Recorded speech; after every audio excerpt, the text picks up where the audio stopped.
Hi అండి. Welcome back to my channel పద్దు express. ఎలా ఉన్నారండి? అందరూ బాగున్నారా? ఈరోజు నాన్ వెజ్ ప్రియులకి ఇష్టమైన మంచి ఐటెం చేసి చూపించబోతున్నానండి. అది చాలా ఈజీగా చాలా సింపుల్గా ఉంటుందండి, కానీ టేస్ట్ మాత్రం చాలా చాలా బాగుంటుందండి. మీరే తింటే అదుర్స్ అంటారు. బ్యాచిలర్స్ కూడా ఎంతో ఈజీగా చేసుకోగలుగుతారు. అది ఎలా చేసుకోవాలో దానికి కావాల్సిన పదార్థాలు ఏంటో చూపిస్తాను చూడండి. ఈ చికెన్ డ్రమ్ స్టిక్స్ అండి, ఇవి క్లీన్ చేసి తీసుకున్నాను. దీనికి చాలా సింపుల్ ఐటమ్స్ అండి, ఎక్కువ ఐటమ్స్ కూడా లేవు చూడండి. తర్వాత అల్లం వెల్లుల్లి పేస్ట్, అది 2 స్పూన్లు సరిపోతుంది. అలాగే ఒకటే ఒక ఎగ్ అండి. చాలా సింపుల్ ఐటమ్స్. ఇప్పుడు చాలా ముఖ్యమైనది చూడండి, చికెన్ కబాబ్ పౌడర్. ఈ దీంతో ఎంతో ఈజీగా ఎలా చేసుకోవచ్చో చూడండి, చివరి వరకు స్కిప్ చేయకుండా చూడండి.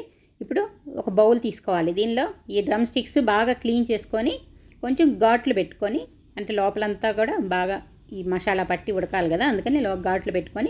ఇప్పుడు ఈ మసాలా పొడి ఉంది కదా, కబాబ్ పౌడరు, దీని మీద అప్లై చేసుకుంటున్నాను చూడండి.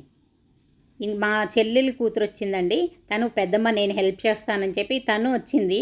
నువ్వు వీడియో తీసుకో పెద్దమ్మ, నేను హెల్ప్ చేస్తాను, ఎలా చేయాలో చెప్పండి. చూడండి చూపిస్తున్నాను. తను ఇప్పుడు ఒక ఎగ్గు కొట్టి వేసింది.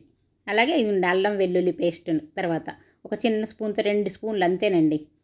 ఇంకేం లేదండి, అంతేనండి ఐటమ్స్. కాకపోతే మసాలా పొడిలో ఉప్పు కారం మసాలా అన్నీ ఉంటాయండి. అది మీరు కనుక కొంచెం ఎక్కువ ఉప్పులు కారాలు తినేవాళ్ళైతే ఇంకొంచెం ఉప్పు కారం కలుపుకోవచ్చు అనమాట. మామూలు వాళ్ళకైతే ఇది సరిపోతుంది. చూడండి మా పాప కలుపుతూ ఉంది చక్కగా. ఇది మొత్తం ఇలా పట్టించేసేయాలి దీనికి. వీటికంతా కూడా మసాలా బాగా పట్టించేసి చూడండి, అన్నీ కలిసేలాగా మసాలాలు, అంటే మన అల్లం వెల్లుల్లి ఎగ్గు అన్నీ వేసుకున్నాం కదా, అవన్నీ కూడా కలిసేలాగా బాగా కలుపుకొని చూడండి రెడీ చేసుకొని దీన్ని ఒక అరగంట పక్కన పెట్టుకోవాలన్నమాట. దీన్ని మూత పెట్టుకొని ఒక అరగంట ఉంచారంటే కొంచెం మసాలాలన్నీ బాగా పడతాయి.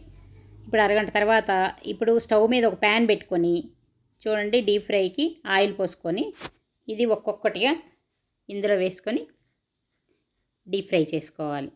ఇవి లావుగా ఉంటాయి కదండి, కొంచెం టైం పడుతుంది. ఇది హై ఫ్లేమ్లో పెట్టుకోకుండా మీడియం ఫ్లేమ్లో పెట్టుకొని ఫ్రై చేసుకుంటే బాగా చక్కగా లోపల కూడా ఉడికిపోద్ది. మరీ సిమ్లో పెట్టుకుంటే అది లో ఫ్లేమ్లో మరీ అసలు ఉడకడానికి చాలా టైం పడుతుంది అనమాట. చూడండి, అన్నీ వేసుకున్న తర్వాత మీడియం ఫ్లేమ్లో పెట్టుకొని కాల్చుకుంటూ ఉంటే లోపల కూడా బాగా ఉడికిపోయి పచ్చిదనం లేకుండా బాగా ఉడికిపోతాయి. చూడండి అన్నీ కాలుతున్నాయి. ఫస్ట్ కొద్దిసేపు కదిలించకుండా అలా ఉంచాలి, ఎందుకంటే మసాలా అంతా విడిపోకుండా. కొద్దిసేపటి తర్వాత అవి నిదానంగా రెండో వైపు కూడా తిప్పుకోవాలి. రెండో వైపు కూడా తిప్పుకొని చూడండి బాగా కాల్చుకోవాలి. ఇవి పిల్లలు కొంచెం ఇప్పుడు మనకి జాబులని కాలేజెస్ అని బయట ఉంటుంటారు కదండి, వాళ్ళు కూడా వాళ్ళు చేసుకోవాలనుకున్నప్పుడు ఇలా సింపుల్ ఐటమ్స్తో చేసుకుంటే అసలు వాళ్ళకి ఈజీగా ఉంటుంది. టేస్ట్ చాలా ఇష్టపడతారండి. వీటిని సాంబార్లోకి రసంలోకి నంచుకొనైనా తినొచ్చు, లేదంటే అలాగే స్టార్టర్స్ లాగా ఉట్టిది తినేసేయచ్చు.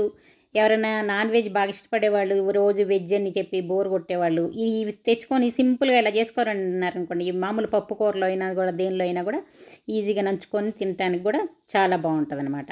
చూడండి ఇప్పుడు వీటిని టిష్యూలోకి ఎక్స్ట్రా ఆయిల్ ఉంటే ఒకవేళ పీల్చేస్తుంది అనమాట. ఎక్కువ ఆయిల్ ఏం పీల్చదండి. చూడండి అన్నిటినీ తీసి పెట్టుకుంటున్నాను. ఇవి తినటానికి చూడటానికే కదండి, తినటానికి కూడా చాలా బాగుంటాయండి. కావాలంటే తప్పకుండా ఒకసారి మీరు ట్రై చేసి ఇంట్లో వాళ్ళకి అందరికీ కూడా పెట్టండి. ఎలా ఉందో నాకు కామెంట్ సెక్షన్లో కామెంట్స్ పెట్టండి. చూడండి చూస్తుంటేనే చాలా టెంప్టింగ్గా ఇప్పటికిప్పుడే తినాలనిపించేలాగా ఉంటుందండి. తింటుంటే కూడా అలాగే ఉంటుందండి.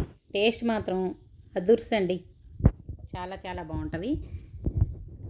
చూడండి అన్నీ రెడీ అయిపోయినాయి. వీటిని ఇప్పుడు ఓ ప్లేట్లో తీసుకొని నేను తిందామని తీసుకొచ్చుకొని దగ్గర పెట్టుకున్నామండి. అప్పుడు ఏం జరిగిందో తెలుసా? మా ప్లూటో వచ్చేసిందండి. వచ్చేసి నాకు కూడా పెట్టండి అని అడుగుతుంది. చూసారా, మా ప్లూటో చూస్తూ ఉంది. తనకు కూడా వాసనలు బాగా టెంప్టింగ్గా ఉన్నాయి అన్నమాట. వచ్చి తనకు కూడా పెట్టమని అడుగుతూ పక్కనే కూర్చుంది. చూడండి చూసారా ఎలా ఉందండి నా వీడియో? మీకు నచ్చింది కదా?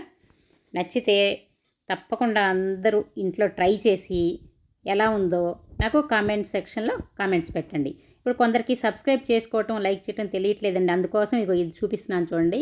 ఇది సబ్స్క్రైబ్ బటన్ అండి. ఇంకా తెలియని వాళ్ళు ఎవరన్నా ఉంటే ఇలా సబ్స్క్రైబ్ చేసుకోండి.